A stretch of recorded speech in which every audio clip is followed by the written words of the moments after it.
Good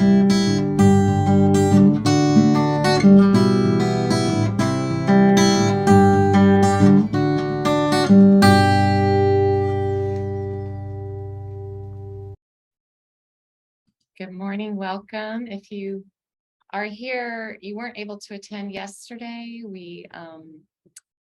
I think we had a really, really interesting day. I will go ahead and ask anyone who wants to share takeaways, thoughts in the chat. That would be great just to hear kind of after we ended around 3:30, what kind of stuck with you. I know for me, the small group conversations were really interesting, some thought-provoking. We had some really good conversations. I felt like there were some new ideas and approaches shared to the work we're doing in teacher education that were interesting. You know, this work is definitely complicated. There are challenges and hopefully I know I heard some ideas and solutions to some of the dilemmas that come up in this work. So but if you have anything you want to add that you took away, you could share that in the chat. That would be fabulous, just so maybe for folks who weren't here yesterday. But as I just mentioned a minute ago, if you were unable to attend a workshop that you wanted to attend, all of those workshops and presentations they were recorded, so they will be posted, and we'll share the link for those with you. They'll be ready early August. Adria and Andrew, does that sound right? Okay, good. Thank you. The other thing that came up, I know in the end of day debriefs, was just this idea of how we're approaching equity work, and that there are a lot of different pathways, angles, ways that we can talk about equity. Sometimes it's the language we use, the tools we use that maybe we need to revise, dispositions that we're bringing to the work. And as my colleague Rebecca Ambrose shared, based on Rochelle Gutierrez, sometimes creative insubordination is necessary. So, all right, thanks for sharing. Great, glad to hear you like the stories of courage. That was something Rebecca and Ambrose and I shared. Small groups, really helpful. Moving diversity into the curriculum in a variety of ways. Thank you, Kathy. Ways to support student teachers. Yeah, new thinking about learning progressions for student teachers. Yeah, that was a really thought-provoking session. Yes, oh good, I'm glad the role playing. We asked people to role play yesterday and they did it. So that was, thank you for stretching and being game for that. That's not always easy. So, all right, it is 9:01. Let me just make sure Adria and Andrew are co-hosts. Sorry. Struggle to wrap my mouth around that one. Where is Andrew?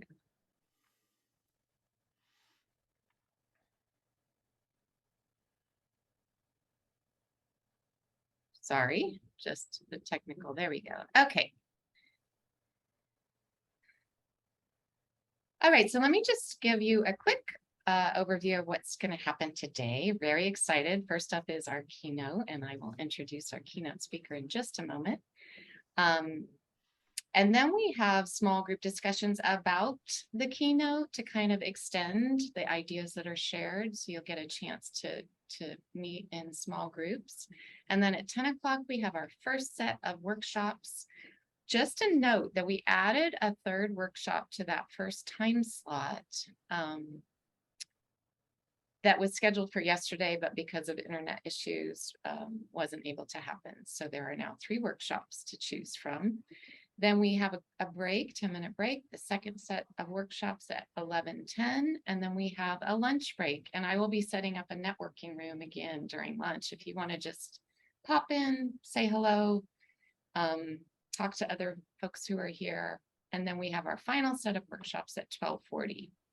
And then we'll be having small group debriefs at the end of the day to give you a chance to think about and talk through, how am I going to, maybe use some of the ideas I heard? What's next for me? What questions do I have?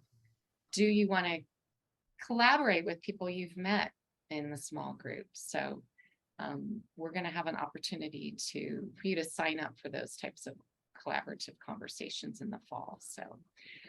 So just a big thank you again to all of our workshop facilitators. I know you've taken a lot of time and energy to design activities that are engaging and thinking about the content of your workshops. And then thank you to all of you for being here. Thank you for taking time out of your busy schedules. I know we're all getting ready to go back to working with our candidates and starting the academic year off and the school year off. So thank you for being here. And a big, big thank you to Adria Popoff and Andrew Hood, who have been keeping everything going and really, just helping support what's happening during the day. So I'm going to pull up my introductory slide here on Dr. Curtis Acosta. I'm very excited to introduce you today, and thank you so much for being here. Sorry.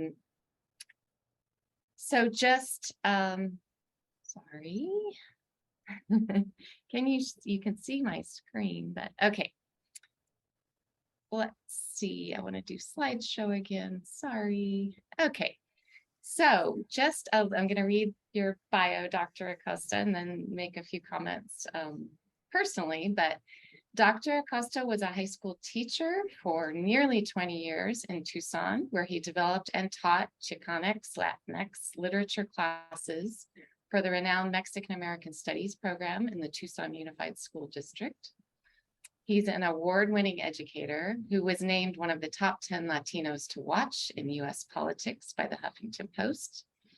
He's had articles published in Voices in Urban Education, the English Journal, Journal of Language and Literacy, Multicultural Perspectives, and the Journal of Education Controversy. He's also had chapters in the books Educational Courage, Resisting the Ambush on Public Education, Rethinking Sexism, Gender, and Sexuality, and Rethinking Ethnic Studies. He's a proud distinguished alumnus of Willamette University in Salem, Oregon, and he obtained his Bachelor's of Arts degree there, later got his Master of Arts and PhD in Language, Reading, and Culture from the University of Arizona, Tucson. He's currently an assistant professor in teaching, learning, and sociocultural studies, and the director of the MED in secondary education, alternative path program at the University of Arizona. He grew up as a biracial youth in the Bay Area, so not too far from where I'm working in Davis.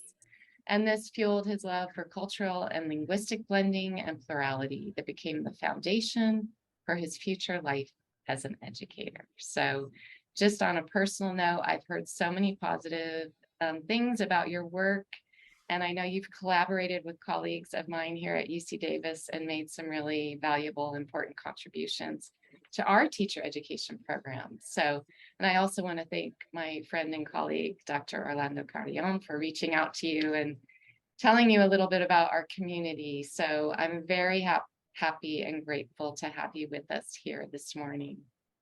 Dr. Acosta, I will turn it over to you. Thank you, Lisa, for so much. That beautiful intro, and for saying Willamette correctly, which is always extra credit. Now that there's a wine economy, yeah, exactly. There, that helps. That's definitely helped. When I was younger, it was the many times the Willamette. Yeah, but we have a funny way of saying a funny phrase to help people learn it, which is Willamette, damn it. And you did great. So I love that, and it was lovely. It was many moons ago that I was I was projected to be a top 10 Latino to look for in politics. I think I let down the Huffington Post as far as deciding that I wanted to spend most of my time with my fellow educators and going that route. But who knows? Maybe someday they'll listen to it. Someday they'll listen to us as far as policy, when they'll listen to actual teachers when it comes to policy in this country. But that's a little foreshadowing for what we're going to talk about later today. But anyway, it's an honor to be here. Absolutely. I'm a fellow educator, teacher educator, as well as you just heard. And so I come with that spirit, and thank you all for the work you do. I know how tough it is these days, and how we all need some inspiration. So I'm hoping to bring a little bit of that energy into this space today. And buenos dias, Qualitranesi. Usually it's Qualitonali, but it's early, so I'm going to say Tranesi. And that usually means like dawn, but it's not quite dawn. But like, it's fun to say Tranesi once in a while for me with a group of folks. And so it's wonderful. I'm going to go ahead and start sharing my screen with y'all, and try my best to, in the time I have, not to belabor too much of my storytelling, so that we can get to the root, which I really appreciate that conversation that you had yesterday in terms of equity and thinking about what that means, and also thinking about in terms of justice. That's beautiful. There's a little bit, before I forget, there's some more affiliations. I'm also a very proud member of the Education for Liberation Network board. I've been on the board for over a decade, and the EdLib, and that every 2 years we sponsor a conference called Free Minds, Free People. And even like the first Free Minds I went to, it was 2009. And I was already feeling like one of the older people in the conference, which was exciting, right? Because usually we go to academic or type educator conferences and we feel, there's no youth. But there was always been youth at Free Minds. It's so inspirational. So I became a part of that board. And really, EdLib was a really big part of like helping us fight back in the day when the state of Arizona was, unconstitutionally, as was proven later, it dismantled our Mexican-American Raza Studies program. So many of you probably know a little bit of that story. That story, though, is getting more distant from us, even though the lived experiences that we're having now are directly related to it. So I wanted to shine a little light on EdLib, and I also do some work in California. So I thought I'd name that, mostly Northern California, where I grew up and still feel it's very much home. It was also the first place I fled to do organizing once our program was dismantled by white nationalist politicians. And I'm naming that very intentionally now, because it's important for us to know that we are facing a white nationalist movement. And I think it's going to be really important for us to distinguish. Maybe most of you, perhaps most of you grew up like I did, thinking benignly about like the political parties in our country, and thinking, whether or not we were happy with them or they represented us is a different story. But I think what we've seen over the last 20 years is a radical shift of dehumanization and a militancy that we need to name for those of us that want to live together with some sense of connection and love and relation and harmony. So anyway, I do work in California and Sonoma County in a couple school districts with my team, Acosta Educational Partnership, and also in Yolo County a bit too. So just wanted to name that. I am gonna, as the talk says here, I'm gonna talk about the moral imperative of ethnic studies and implications for youth teachers and us as teacher education and us in teacher education a little bit today. But before I do any more of that, it was lovely to hear Rochelle's words of creative insubordination. I felt immediately at home. I'm like, well, y'all got the right person. So I could just dive into a little bit of our story and a little bit of what I've learned from it, and a little bit of how we're trying to apply it at the University of Arizona and with our work with teachers in California, full-time teachers in districts where they're trying to build comprehensive ethnic studies programs, which we think is a beautiful thing happening in the state right now. Before I move on any further, yes, I am. I guess I don't even know if I said my name, but Lisa said my name so well, I didn't feel like I needed to. But I'm Curtis Acosta. I use he, him, el pronouns, and I also want to name that I am on Tohono O'odham land. I'm an uninvited guest in the O'odham land, O'odham Nation. The O'odham Nation, that's the land spans across the imaginary line that we call our southern border here in what we call Arizona, and also wanted to name that Tucson actually is derived from an O'odham word, right? And O'odham, if you ever come to Tucson or had a chance to visit, we have, of course, this is the way colonialism works. We have a mountain, right? Because the University of Arizona, we put a big A on what was traditionally before that called Centennial Peak. But really, that's like at the base of that mountain is where the O'odham civilization sprang, and right near the Santa Cruz River, what is now called the Santa Cruz River. And Tucson actually is derived from Shukshon, which is an O'odham word for black base. And if you look at the base of that mountain, that real sacred and important mountain here in where I live, it's dark. And so that's a little bit of how important it is for us to deepen our knowledge of who we are, where we live, and be in relation to those who are the original stewards of this land. So as always, I always invite anybody to name the land that they are on, the people, the original stewards of the land they are on, and honor them, and to start thinking throughout the rest of the time together, and how we want to be in relation with those original stewards, how we want to be in relation with the land itself and to each other.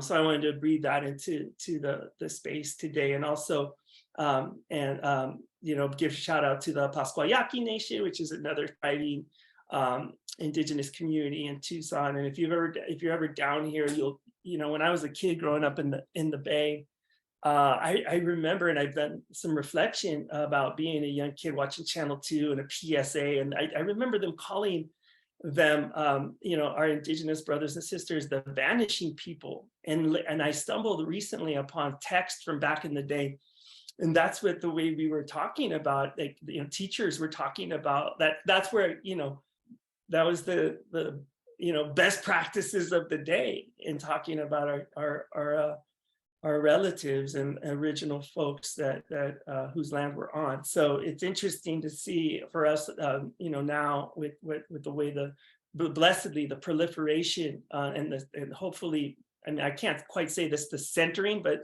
moving, indigenous lives and experiences to the center of our conversations in ways that we've never done in the history of the United States. So anyways, if you want to throw in, who's the original stewards of whose land you're on, where you might be your own land, you might be indigenous to that land you're on, or if not, just wanted to honor them, please do in the chat. I also wanted to dive into this, practice really quickly, and this is going to be the focus today. Thank you, everybody. I see the chat's popping. Is speaking of indigeneity and what we can learn from it. The Mayan phrase "In Lak Ech" has been a really important bit of learning that I did over 20 years ago now, and have been wrestling with it since. And I'm going to invite you to wrestle with it with me today. And so usually what we do is, in the Zoom landia, like when we went inside and had when the pandemic was first raging, I learned from a really amazing teacher in San Mateo. We also do some work in San Mateo. I forgot about my friends there. Jackie Rogers, who's an amazing ethnic studies teacher.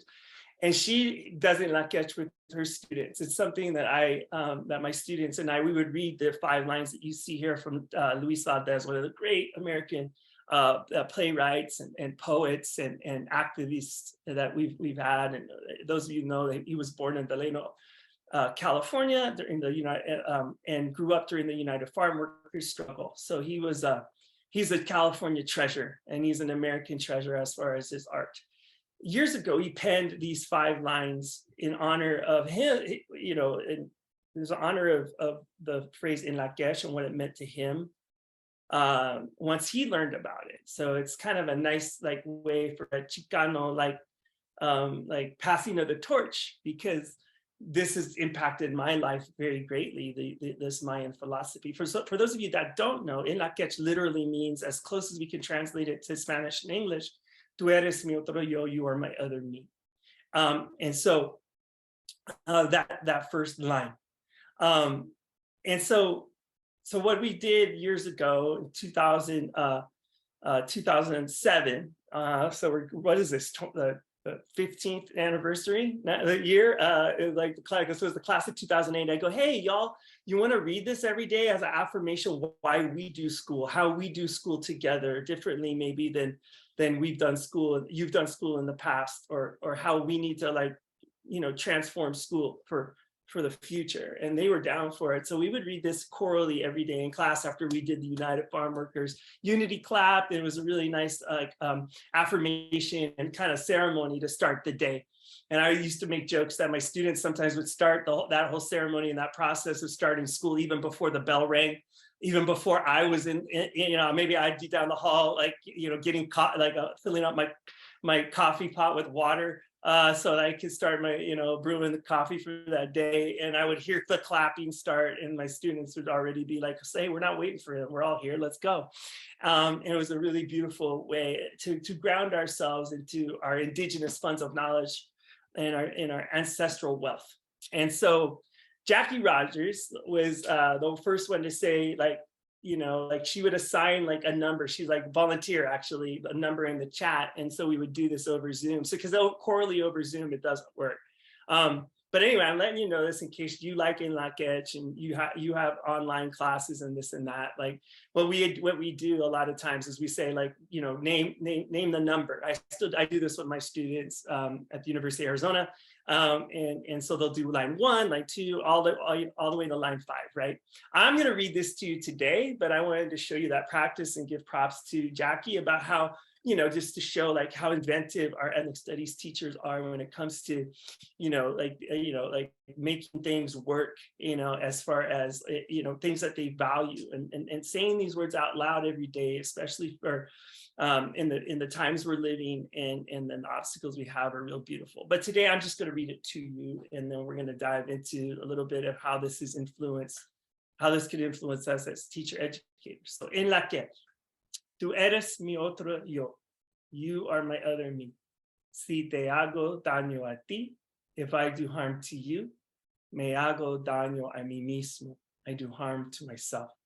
Si te amo y respeto, if I love and respect you, me amo y respeto yo, I love and respect myself. So pretty words, right? He did a good job.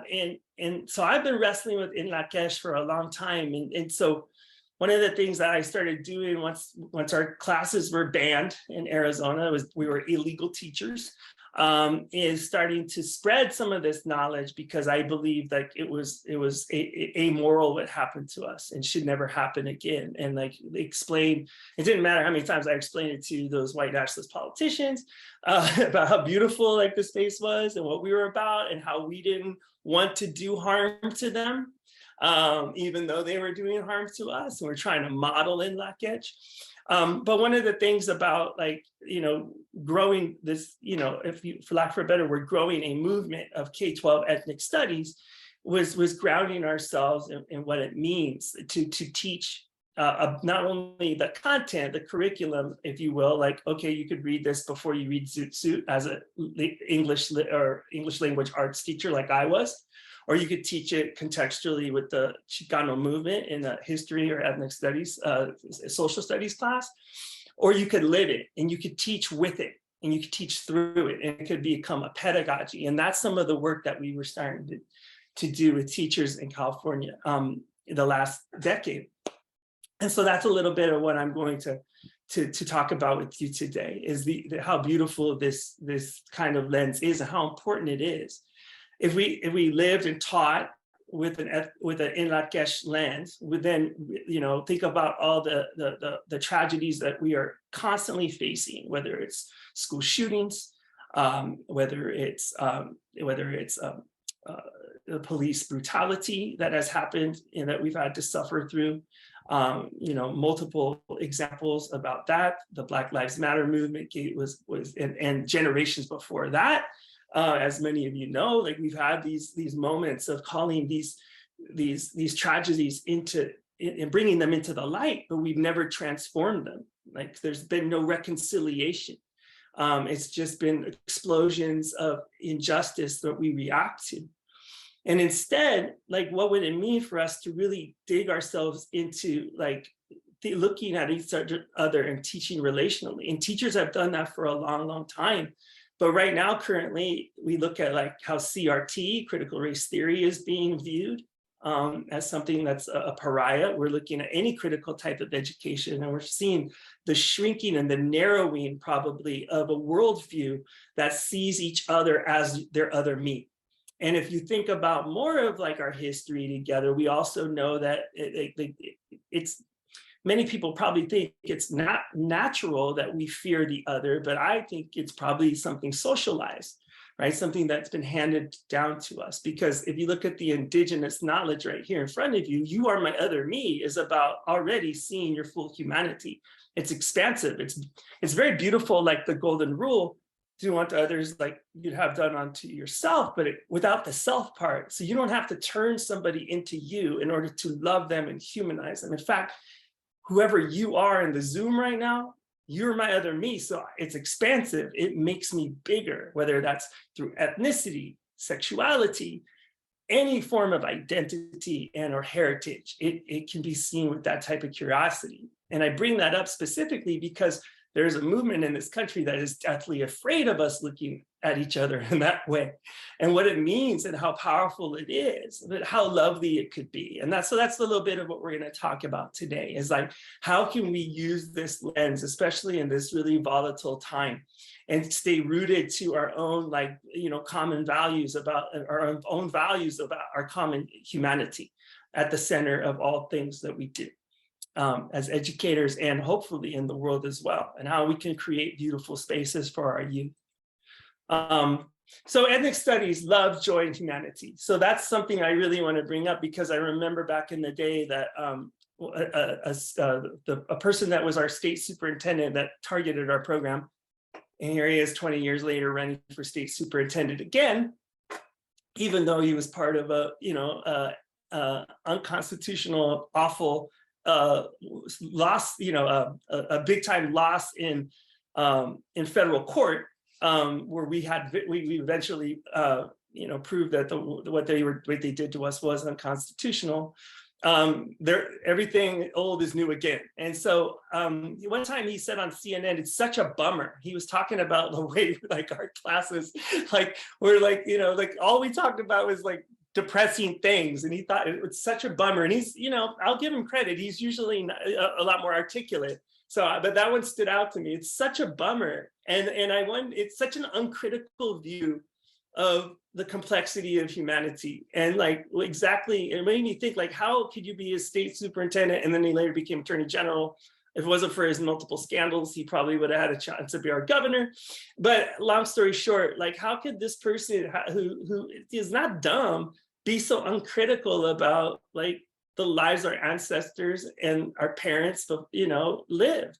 And so, but that is something that we face every day. That is an ideological movement to make things fit a myth more than the realities of the lived experiences.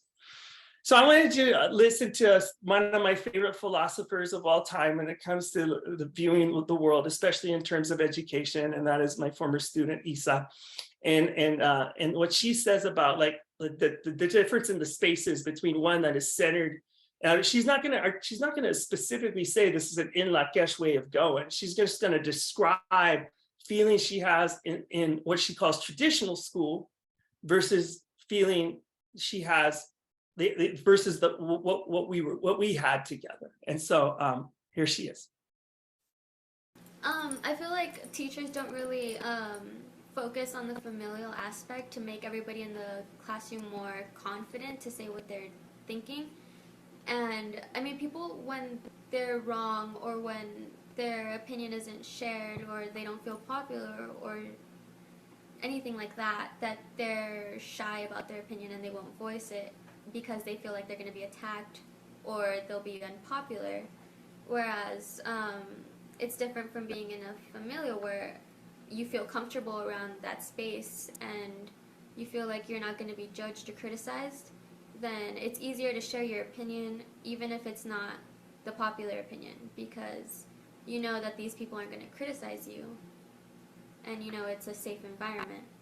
So even if they don't accept it, not that they won't accept it, even if they don't agree, they will accept it.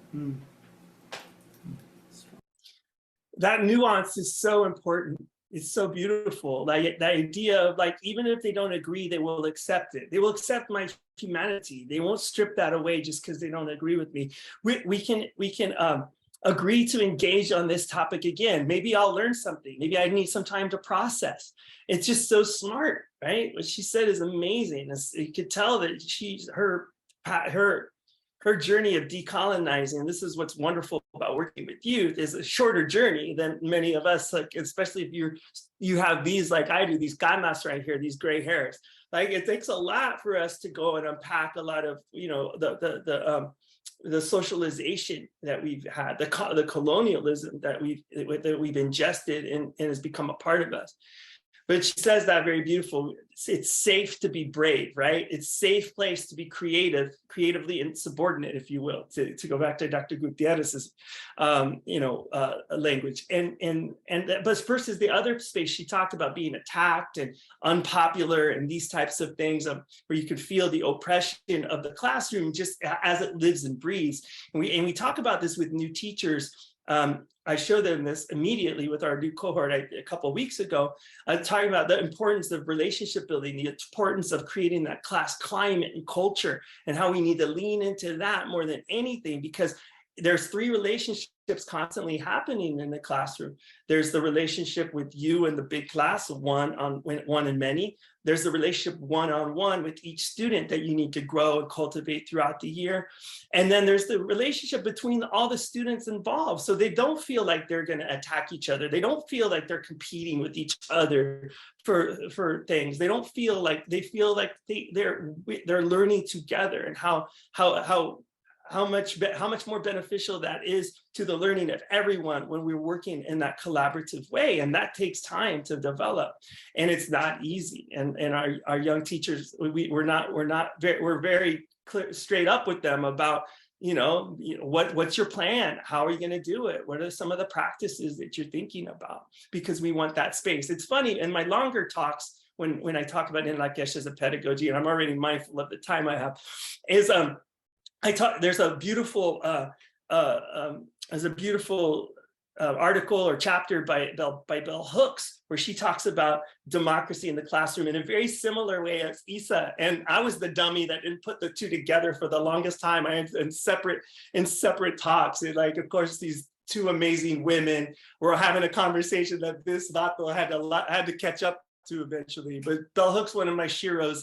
And to be honest, like my students were also my heroes and sheroes. So it makes sense that both of them being put together. But just for the purposes of moving forward, here's some of my writing about, I haven't published this or anything. It's this writing, reflections that I use to frame things when I work with either current teachers in the classroom or prospective teachers, right? And In Lak Ech pedagogy embraces democratic classroom that is grounded in equality by centering our students' experiences and voices in our classroom instead of a literature canon that is largely European American male authors or history that is only reflective of the European American experience.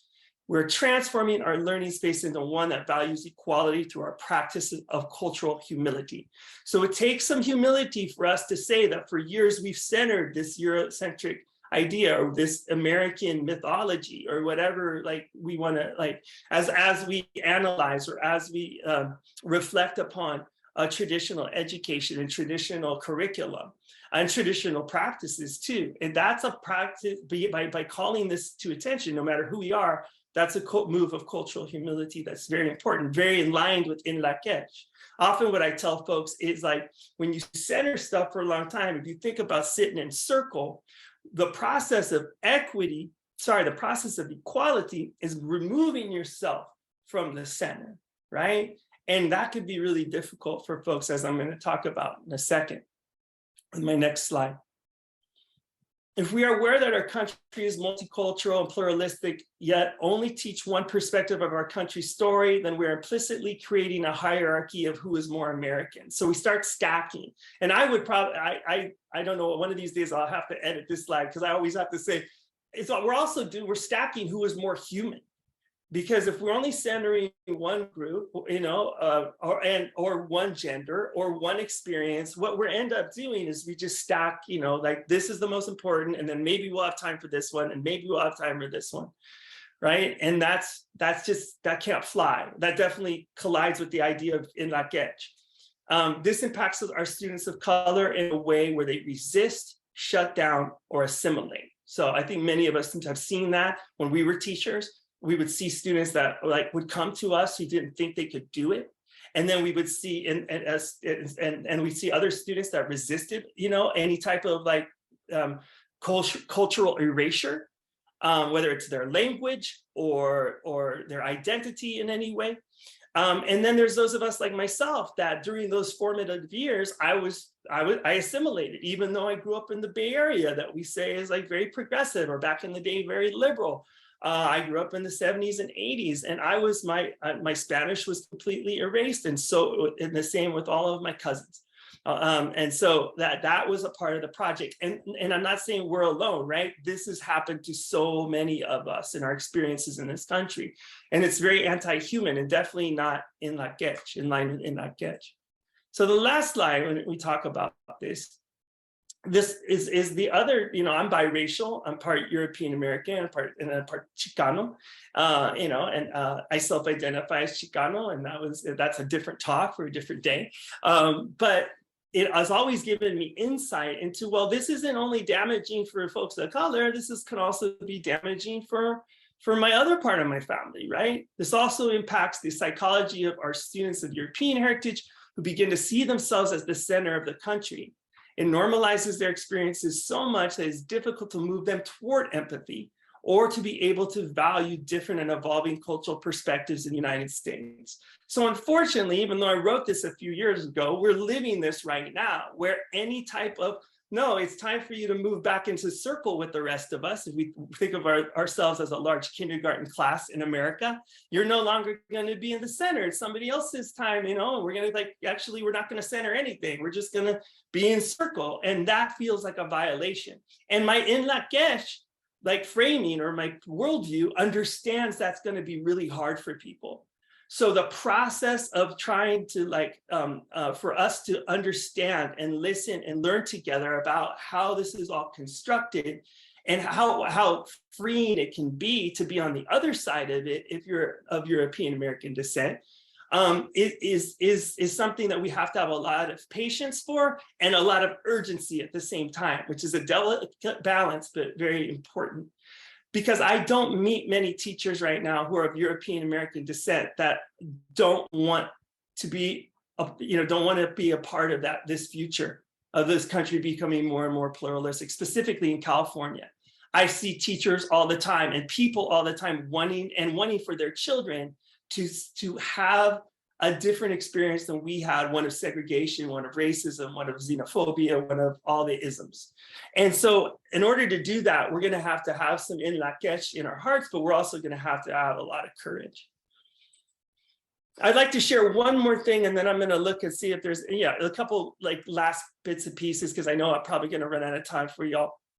But this was written by my friend and compadre, Dr. Sean Arce, years ago, about what we were doing in the classroom and why this is a moral imperative, is to teach our children well, to love each other and to respect each other in a deep way, not in a superficial way, but in a deep way. And so to do it in a deep way, we got to talk about a lot of things that make folks that want a narrow view of the world uncomfortable. And so Sean found this beautiful, well, first of all, he wrote beautifully, but he also found a beautiful quote by Dr. Chavez Leva. Anyway, fundamental to the role of the teacher, what the Nawa peoples call temashtiani, is that they possess an itzli yolo, a face, a heart, a concept that Chavez Leva describes as central to Mesoamerican educational philosophy. To develop a strong face and heart was to acquire intellect, morality, and a sense of community responsibility. And I don't have to go back too much into our history about educators, but we know that the Black experience, the Black educator experiences before Brown versus Board, there was the same or similar type of grounding, right? The similar type of growing a full child. And we could go back and to other places all over the world. And the idea of a teacher was also a person that was going to guide this person to make to have a good ethical frame. How do you have a great democracy without having an ethical and moral frame? It's not going to work too well. So this was from our cultura, but there's many other culturas and many other histories that we need to dive into. So I was going to, and I'm going to try to wrap it up here by showing just a few more things of what we're doing, right? So one of them is just more inspiration. Dr. Jason Ferreira of San Francisco State University and the College of Ethnic Studies said this about ethnic studies, because that's one of the things that I think is a key. Ethnic studies can be a key to the transformation that we've always been looking for. We've seen it time and again with the data, which I probably won't have time to get to. I was going to talk about Dr. Sleater and Dr. Zavala's book, Transformative Ethnic Studies. But also Dr. Ferreira's really straight up with what ethnic studies is in this beautiful quote. He says, ethnic studies is bigger than a syllabus and bigger than a practice in a classroom. It is more than an adjective and noun. It's a verb like love. In short, ethnic studies is a social movement. Unapologetically, it is not the fruit of struggle. It is a vehicle of struggle. It's not a career or credential. Instead, it's a commitment to a political project and something you practice and live. And if you take those words and you also connect it to that in the indigenous knowledges that we've been talking about today with the concept of In Lak Ech and you are my other me, then we're talking about transforming education in a way where we're centering our common humanity in a real beautiful way. So I was going to talk, I have slides here of Dr. Sleater and Zavala and Dr. Bettina Love. Those are things that we use in our program at the University of Arizona now. We've started an ethnic studies methodology course because we know that this is a vital lens for our students to have across curricula, right? So it's more pedagogical. It's about practices. It's an extension of what we're talking about. And we use some of those texts in our work. But I know that you all have breakout questions after this, so I'm going to skip to those questions that I am going to, or breakout discussion groups. So I'd like you to think about this.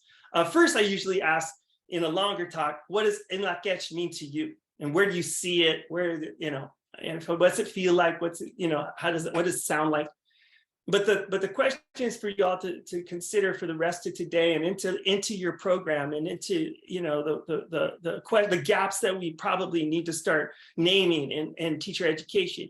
Is where is In Lak Ech thriving in your program, school, and community? So it's always important to name the places where you see the other me is constantly being affirmed, loved, promoted, and thriving, right? And then the other part is where's In Lak Ech absent, in peril, or under attack? And so I can tell you very personally at the University of Arizona, our little program, our little alternative path program, I feel like I can tell you some stories of how we're thriving, right, with In Lak Ech. And then you go another couple rings out to in my university, and we start looking at a lot of absence and not quite in peril, but maybe not quite attack. And I should be blessed for that. I mean, that's where we're at right now. We should just be happy when we're not directly under attack. But I think y'all can do some similar things. Think really locally too. So you don't have to just think about your program, think about schools in your community, think about the schools where your teachers are at and the community at large. And so here's some contact information for me. I can, by the way, I can post those into the chat right as soon as I'm done sharing the questions. Here's some information. Actually, you could just hit me up instead of info. You can just put Curtis at Acosta Educational Partnership. That's an easy way to get me. I checked out a little bit.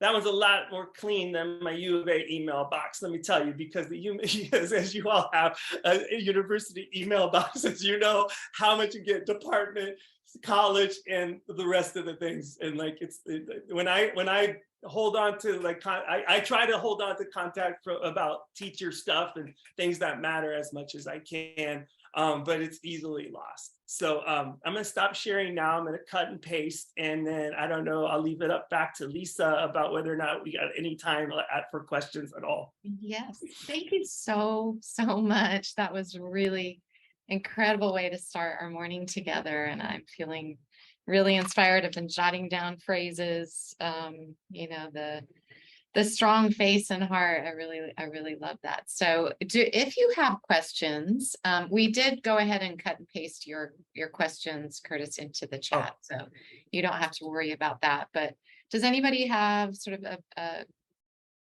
question for Dr. Acosta before we go into our breakout rooms that you want to share, either in the chat or maybe one quick question, one or two? If not, I know you've gotten us all thinking and inspired. So thank you so much for being with us this morning. I really appreciate it. And I know everyone's looking forward to, okay, we have one question. I'm curious to learn the goals and objectives for the class you're teaching at U of A. I think that course you just mentioned, maybe just a couple. Yeah, I did. Yeah, I didn't have time, obviously, to get into it with you know, for today, but the objectives are for us to like give actual clear guidelines to what it means to have our practices fall in line with In Lak Ech. So if in our classroom management, which I would love to rename that class, right? But one thing at a time, as I came on as director, I was like, okay, let's just get the content in line, right? And I had a really good base, right? Dr. Rick Orozco, one of my compadres here and colleagues, he loves equity literacy. So we already had an equity literacy component. So then we added this ethnic studies and indigenous epistemological component. So what we do in the classroom management course is like kind of deconstruct like classroom management as really building relations. So we use In Lak Ech, right, the same way that lens. So the ethnic studies course they'll get in the spring will actually be focused on, okay, how do we align the work that we're doing in our classes, in our content areas with ethnic studies tenets. And what does it mean to be an ethnic studies teacher? We start talking about like a framework, right? So it's part pedagogy, part curriculum, part development and knowledge of self, right? Self-reflection, and then and also community praxis. The idea of going out and having action in the community that's beneficial to the community, that's transformative to the community, that you can, the school walls are no longer inhibiting the fluidity we should have between what we're learning in school and what we are living out in our communities. And so we dive into that, and then our students start building, you know, their own lesson plans and unit plans with those with the tenets and the teaching framework in mind. So that's a little bit of what that class is about. Thank you so much. And then maybe one more. I have somebody who said, how do you reboot when you feel drained? I think we're all, you know, there's a lot of heaviness. How do you keep your spirit going? Wow, that's coffee? No, just kidding. I have real faith in the ancestors. And before that, my parents' generation and my grandparents, who are ancestors now, and I real faith in youth. So I guess it's that multi-generational understanding that there's a Mexica and other my good friend Dr. Carrion brings up that the Iroquois have something similar, and then I have friends in the Acosta country that have similar values to this idea, but I learned it from my funds of knowledge here at home, and that is we should live every day in honor of the 7 generations that came before us, and for the 7 generations to follow. And so when you have that multi-generational lens, you can feel less lonely. We're going through a time in our country right now that is unbelievably toxic. At the same time, there's such lovely connections and questions, and humanity is strong. So we'll get through it if we just have an understanding that, like, the time I have left on this, this plane is needs to be a part of the pushing us towards living in that In Lak Ech, that you are my other me space. And so that's really what keeps me going. Yeah. Thank you so much. That's oh yeah, and the Warriors really too. helpful. Thank God. Yeah, strength in numbers. Yes, we see that back there. Oh, that's great.